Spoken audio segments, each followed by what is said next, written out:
دریافت کے شمارہ نمبر 11 سے انتخاب کی سیریز کے سلسلے میں قاضی قیصر الاسلام کا مضمون جس کا عنوان ہے اسلوب کے معنی منتخب کیا گیا ہے۔ آج ڈیجیٹل دریافت پہ اسے دوبارہ نشر کیا جا رہا ہے۔ اسلوب کے معنی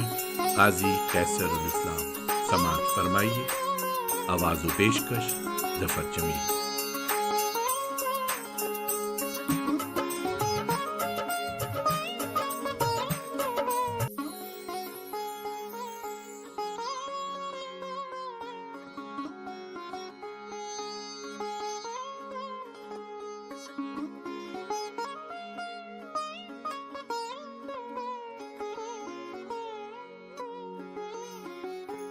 ذیل میں جو تحریر پیش کی جا رہی ہے وہ عصر حاضر کے مشہور فرانسیسی نقاد اور ماہر بشریات رولاں بارتھ کے نہایت اہم مقالے رائٹنگ ڈگری زیرو کے افکار و خیالات پر مبنی ہے۔ رولاں بارتھ کا یہ مقالہ پہلی بار جرید کامبیکٹ میں 1947-1950 کے دوران شائع ہوا تھا۔ اس مقالے میں رولاں بارتھ نے ایک شاعر کسی لازوال بصیرت اور ایک ناقد کسی دقیق نظری اور ایک ادیب کی فہم و فراست نیز ایک ماہر بشریات کی تحقیقی زیرکی و دراکی سے کام لیتے ہوئے تقریر و زبان اور تحریر و اسلوب جیسے نازک موضوعات کی تجزیہ و تحلیل کے عمل کے دوران مطلوبہ بنیادی تعریفات و تعینات اور اس کے اصول و ضوابط کے استعمال کی جانب نشاندہی کی ہے۔ اس مشہور نقاد کا اصل میدان تحقیق نشانیات سیمیولوجی سیمینوٹکس ہے۔ اس علم کو عرف عام میں نشانیات و علامات سائن اینڈ سمبلز کی سائنس بھی کہا جاتا ہے۔ اس علم کے تحت کسی انسانی معاشرے میں مروجہ تمدن و ثقافت کے عمل کے دوران نشانات و علامت کیا بنیادی کردار و عمل ہوا کرتا ہے، ان پہلوؤں کی جانب نشاندہی کی جاتی ہے۔ رولاں بارتھ کی یہ تحریر میرے نزدیک فینومینلی میٹافزیکل انداز کی ہے، جہاں زندگی اپنی تمام تر حرارتوں کے ساتھ وجود کے بطن جلیل میں نفوذ کرتی رہتی ہے۔ قاضی قیصر الاسلام۔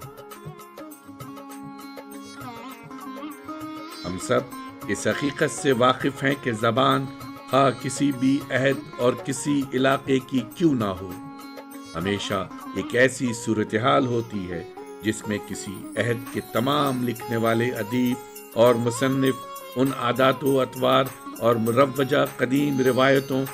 اور رواجوں کے نتیجے میں تشکیل پانے والے مکمل مواد کاپس جس میں تواتر و تسلسل کی ایک روسی جاری و ساری ہوا کرتی ہے۔ یہ سب کے سب مکمل مواد کی اس رو میں برابر کے شریک ہوتے ہیں، جس کا مطلب یہ ہوا کہ زبان ایک ایسی چیز یا صورتحال ہوتی ہے جس کا ایک فطری محیط و حصار طرح تا طرح پھیلا ہوا ہوتا ہے، اور رواجوں اور عادتوں کے اس فطری پھیلاؤ کی اصل روح کسی لکھنے والے کے اپنے طرز اظہار میں کچھ اس طرح پیوستہ یا سرائیت کیے ہوئے ہوتی ہے جس طرح دودھ کے سیال بہاؤ میں اس کی سفیدی۔ اس حقیقت کے باوجود کہ کسی لکھنے والے کے طرز تحریر میں یہ فطری پھیلاؤ اس تحریر میں رچا بسا ہوا ہوتا ہے، تاہم یہ فطری پھیلاؤ اس زبان کو حیت اور معافی جیسے متنوع اوصاف سے مزین نہیں کرتا۔ اس بیان سے معلوم یہ ہوا کہ زبان صداقتوں کے ایک مجرد دائرے کسی ایک صورتحال ہے جو ہمیشہ سے یوں ہی چلی آ رہی ہے، اور صداقتوں کے اسی مجرد دائرے کے باہر جو ایک واحد صورتحال جنم لیتی ہے وہ فرد کے انفرادی نطق کا ماجرا ہے، جو ایک ٹھوس ما بقا بچا کھچا مواد سالڈ ریزیڈیو کے طور پر اپنے نمود انفرادی کے مظہر کی صورت میں اپنا آغاز کرتا ہے۔ غرض یہ کہ زبان ایک ایسی چیز ہے جو اپنی تہ داریوں میں ادبی تخلیق کے تمام مواد کو اپنی آغوش میں سمیٹے ہوئے ہوتی ہے۔ زبان کے اس سمٹاؤ ان فولڈنگز کی مثال ہم دور افق پر نظر آنے والے اس خط واصل لائنر لانگٹیوڈ کے طول سے دے سکتے ہیں، جہاں آسمان و زمین باہم ملتے نظر آتے ہیں، اور یہ منظر واصل نوع انسانی کے لیے ایک مانوس مقام رویدگی فیملر ہیبیٹیٹ کی حیثیت ہمیشہ سے رکھتا آیا ہے، اور نہ ہی زبان کی مثال بیش از بیش اس ہیولائی مواد اسٹاک آف میٹیریلز کی سی ہوتی ہے جو ہمیں وہاں تاحد نگاہ مثل ایک افق کے نظر آتا ہے،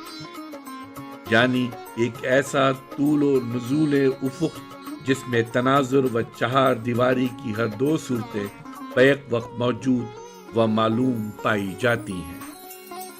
مختصراً یہ کہ زبان ایک منظم گنجائشی پھیلاؤ کا حامل ایسا علاقہ ہے جہاں جدل و پیکار کی مختلف صورتیں باہم سرگرم عمل رہتی ہیں۔ چنانچہ حقیقتاً اگر دیکھا جائے تو ایک لکھنے والا ادیب واقعتاً زبان سے تو کچھ نہیں لیتا، بلکہ اس کے برعکس اصل ماجرا یہ ہے کہ زبان کسی ادیب کے لیے ایک سرحد کی حیثیت رکھتی ہے جس کو وہ پھلانگتا ہے، یا بالفاظ دیگر وہ زبان کی سرحد سے تجاوز کرتا ہے، اور اس کی یہی پھلانگ یا متواجز عمل ایک ایسی جرت رندانہ ہوتی ہے جو تنہا اسے ایک ایسے کمال و منتہا کی جانب اڑائے لیے جاتی ہے جس نقطۂ منتہا کو ہم لسانیاتی مافوق فطری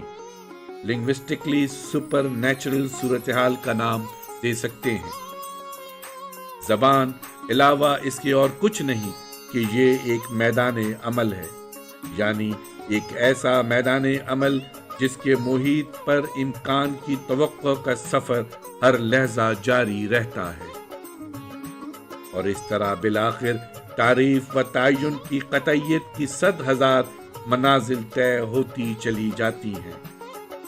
اور یوں زبان کے اس محیط پر جاری سفر کے ان مراحل سفر کو ہم متنوع ادبی رچاؤ سے تعبیر کر سکتے ہیں۔ زبان کو ہم سماجی قیود و بند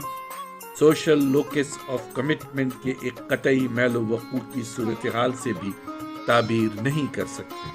بلکہ یہ تو محض ایک ایسا انعکاسی رد عمل ریفلیکس رسپانس ہے جہاں انتخاب و اختیار کی صورتوں کا کبھی اور کہیں کوئی گزر نہیں ہوتا۔ زبان تو بس ایک ایسا واقعہ یا ایک ایسی چیز ہے جس کا کوئی علاقہ اس کے لکھنے والوں یا ادیبوں سے نہیں ہوتا، بلکہ یہ تو ہم انسانوں کی ایک ایسی غیر منقسم ملکیت ہے جس میں ہم تمام لوگ برابر کے قائم و دائم شریک ہیں۔ زبان خود کو حروف تہجی کی تحریم و تبریک کے حرم خانوں سے پرے ہی پرے رکھتی ہے۔ غرض یہ کہ زبان کا معاملہ 100% انتخاب و اختیار کا معاملہ ہے۔ یہی نہیں مگر یہ اپنی تعریفی نوعیت میں ایک سماجی معروض ضرور ہے۔ کوئی بھی لکھنے والا زبان کے مزاحمتی medium resident medium of language میں ان رواجی پابندیوں سے گزرے بغیر جو اس کے سماج کا حصہ ہیں، بحیثیت ایک ادیب کے اپنے آزادانہ فکر و عمل کو اس میں ٹھونس دیے جانے یا اس میں دخیل ہو جانے کا بحرو نہیں بھر سکتا، اور ایسا وہ اس لیے نہیں کر سکتا کہ آخر الذکر زبان کے پس پشت پوری ایک تاریخ اپنے فطری نظم و ترتیب کی نہج پر اپنی مکمل وحدت کے ساتھ وہاں موجود ہوتی ہے۔ لہذا کسی لکھنے والے ادیب کے لیے زبان انسانی افق کے علاوہ کچھ نہیں،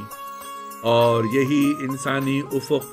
یعنی زبان کسی ادیب کے لیے گہرے انس و تعلق کی ایک ایسی فضا اور ماحول فراہم کرتا ہے جہاں تعلق و انس کی ہر دو صورتوں یعنی قربتوں اور فاصلوں سے مراد قریب ترین و بعید ترین ماضی اور مستقبل کے زمانوں سے ہے، کہ رشتوں یا تسلسل کی ایک جانی پہچانی منظم